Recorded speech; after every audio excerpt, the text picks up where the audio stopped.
Former Deputy President Rigathi Gachagua delivered a strong defense of the retired President Uhuru Kenyatta during the burial of the mother of Embakasi North Member of Parliament James Gakuya in Murang'a County on January 3rd, 2026. Addressing mourners at the ceremony, Gachagua cautioned leaders from the Orange Democratic Movement (ODM) against linking Uhuru to Raila Odinga's narrow defeat in the 2022 presidential election. He argued that the retired president played a major role in supporting the ODM leader's state house bid.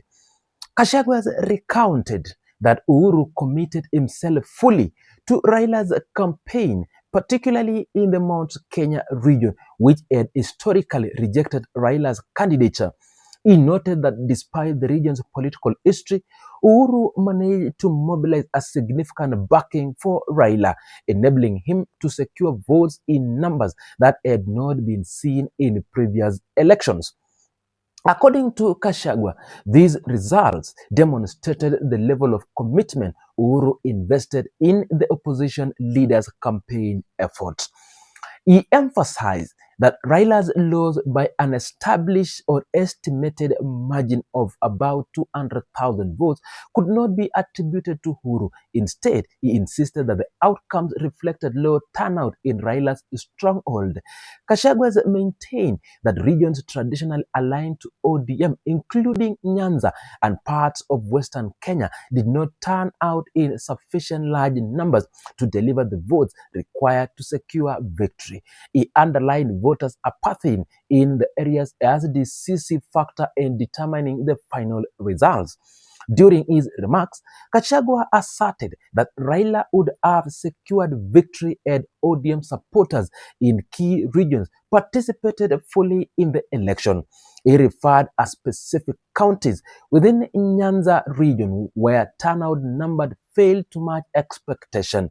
Gachagua retaliated that laying blame on Uhuru for election outcome was misplaced, pointing instead to the voting pattern in Raila's traditional bases as the crucial determinant.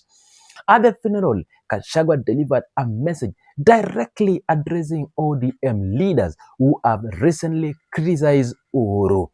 He highlighted their public accusation, suggesting that Uhuru contributed to Raila's loss, countering that narrative by reaffirming Uhuru's effort on the campaign trail.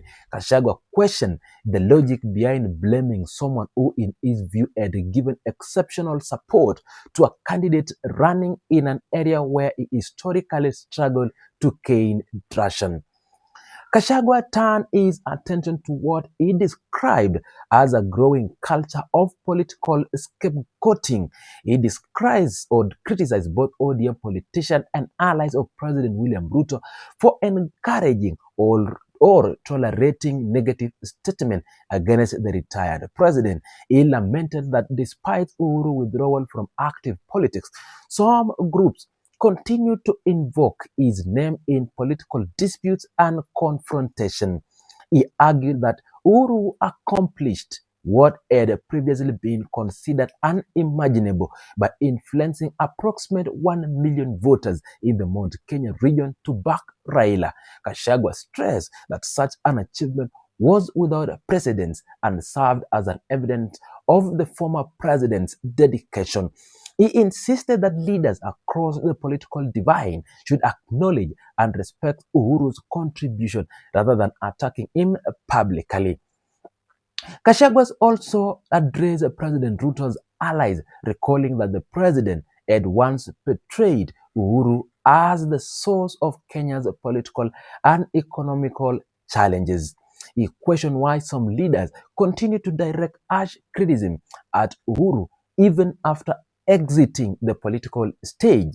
He accused these leaders of deploying young people to target Uhuru, arguing that their actions were unjust and unwarranted.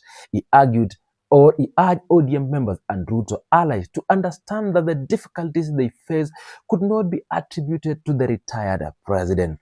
The burial ceremony drew several prominent figures, among them Nairobi Senator and the ODM Secretary General Edwin Sifuna. He was present at the event and later addressed the mourners. Sifuna offered his own remarks concerning Uhuru's involvement in Raila Odinga's 2022 campaign, providing additional insight into the level of support extended by the retired president. Speaking from the podium, Sifuna recounted the details of Uhuru's contribution during the 2022 race, describing the scale of financial and logistical assistance provided by the former president.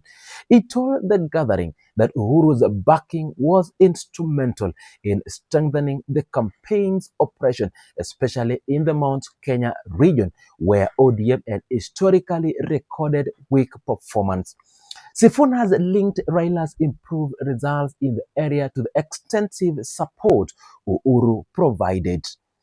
The Nairobi senator highlighted that for the first time, Raila received more than 1 million votes from the Mount Kenya residents. He noted that this figure marked a significant departure from the previous election cycles and attributed the success directly to Uhuru's influence and engagement. Sifuna explained that these outcomes form the basis of public appreciation he had expressed earlier towards Uhuru for his role in the campaign. In his remarks, Sifuna added some individuals involved in the 2022 election process had benefited from Uhuru's financial support. He observed that certain participants had used funds provided by the former president during the campaign period. His statement provided a glimpse into the inner workings of the coalition activities during the race and highlighted the depth of Uhuru's involvement. Sifuna's account reinforced Gachagua's earlier statement, offering an additional confirmation of Uhuru's contribution to Raila's bid for the presidency. His comments also align closely with the theme of reconciling the former president's effort, which had been a central point of Gachagua's address. With the funeral attended by leaders from different political factions, both set of remarks provided a clear picture of the role Uhuru played during the election cycle in 2022.